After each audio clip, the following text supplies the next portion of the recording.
UFC 선수들에게 초크 기술을 당하면 과연 어떤 느낌일까요? X 고스티드 플러스를 신었을 때 받은 첫인상을 조금 과격하게 표현해보자면 누군가가 발목에 초크를 거는 느낌이라고 표현하고 싶네요. 조금 과한 표현이긴 하지만 그만큼 발을 축구화에 집어넣었을 때 질긴 텅이 굉장한 압력으로 발등뼈 위를 강하게 누르고 있었는데요. 그렇다고 축구화를 신자마자 발이 저린다거나 피가 안 통하는 정도는 아닙니다. 다만 최근 신어본 축구화 중에서는 뉴발란스 테켈라 V3 프로 이후로 이런 느낌은 정말 오랜만에 경험하는 것 같네요. 개인적으로 코파센스 플러스의 압박감보다는 확실히 더 강하다고 말할 수 있습니다. 격자무늬 천위로 두꺼운 코팅이 덮인 텅은 생각만큼 잘 늘어나지 않습니다. 강한 압박의 가장 큰 이유라고 생각하며 축구화 끈을 대신할 중요한 역할을 담당하고 있죠. 강한 압박은 양날의 검이라고 생각합니다. 발이 헛돌지 않게 잡아주는 필수품, 때로는 일체감을 높여주는 조력자가 될 수 있지만 동시에 발을 빠르게 필요한 상태로 만들거나 너무 심하게 되면 통증을 유발할 수 있는 시한폭탄과 같은 존재가 될 수 있습니다.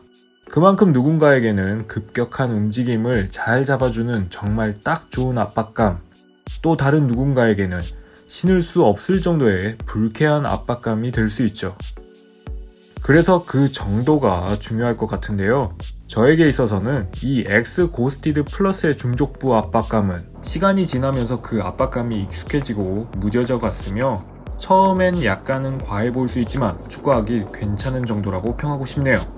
다음으로 X 고스티드 플러스를 신고 조금씩 발을 움직여보면 크게 두 곳에서 신선한 기분을 가져다 주었습니다.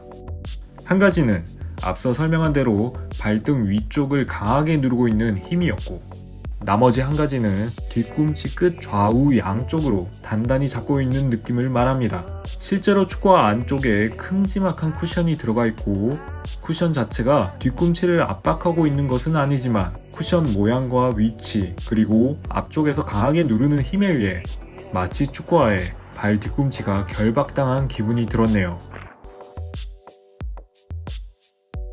X18 플러스, X19 플러스에 비해 텅 길이가 많이 짧아졌는데요.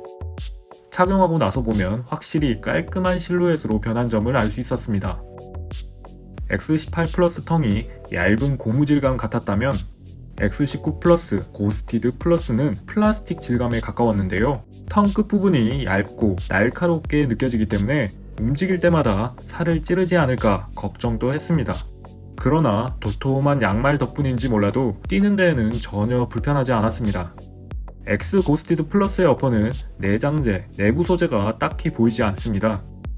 단단하고 질긴 느낌에 가까우며 얇아서 유연하지만 또 가죽과 같은 유연함은 아니었습니다. 발을 넣을 때 다소 질기고 거친 느낌이 전해지며 포근함은 느낄 수 없었네요.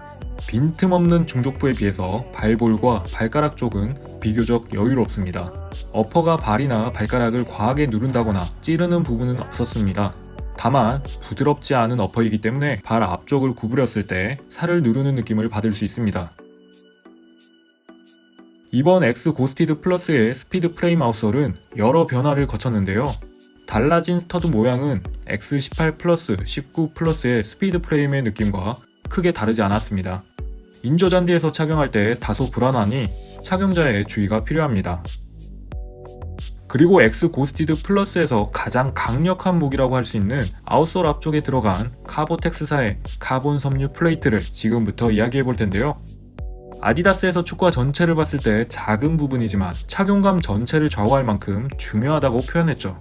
그래서 축구화의 다른 요소보다도 이 부분만큼은 꼭 제가 전달해 드리고 싶었는데요. 그 느낌을 좀 더 구체적으로 알아보기 위해 가지고 있는 X18 플러스와 함께 비교해 보았습니다. X18 플러스의 스피드 프레임보다 X 고스티드 플러스의 스피드 프레임이 확실히 덜 굽혀집니다. 뻣뻣한 무언가가 발밑을 받치고 있는 느낌이었는데요. X18 플러스와 같이 굽혀지려면 더 많은 힘이나 하중이 필요해 보입니다. 그래서 X18 플러스의 스피드 프레임은 발의 움직임에 따라 부드럽게 구부러지고 만다면 X 고스티드 플러스의 스피드 프레임은 굽혔다가 펴지는 힘이 미세하지만 존재합니다. 그렇다고 발에 무리가 간다고는 느끼지 못했네요. 이 차이가 스프린트에 얼마나 도움이 될지는 잘 모르겠으나 확실히 기분만큼은 손흥민이 된 느낌이네요. X 고스티드 플러스를 평소와 같이 275mm로 신었습니다. 축구화 앞으로 7에서 8mm 정도 남았고 적당하다고 생각했는데요. 축구화 앞 여분과 중족부의 압박, 발볼의 여유를 생각하면 개개인이 생각한 정 사이즈를 추천합니다. X 고스티드 플러스 어퍼 표면에는 어떠한 굴곡조차 없고 번듯해서 공이 어퍼에서 매끄럽게 흘러나갑니다. 어퍼 내부에 충전재가 존재하지 않고 얇은 한 겹으로 이루어져 있어 공을 받는 동작에 있어서 공이 다소 튕겨나가는 듯한 기분을 받을 수 있었는데요. 또 공을 강하게 찼을 때에는 단단한 어퍼에 타격하는 경쾌한 느낌에 가깝습니다. 올데프츠 리뷰어가 X 고스티드 플러스를 신어보고 평가한 별점과 한 줄 평입니다. 이번 리뷰 영상이 올스타 여러분들께 많은 도움이 되었으면 좋겠네요.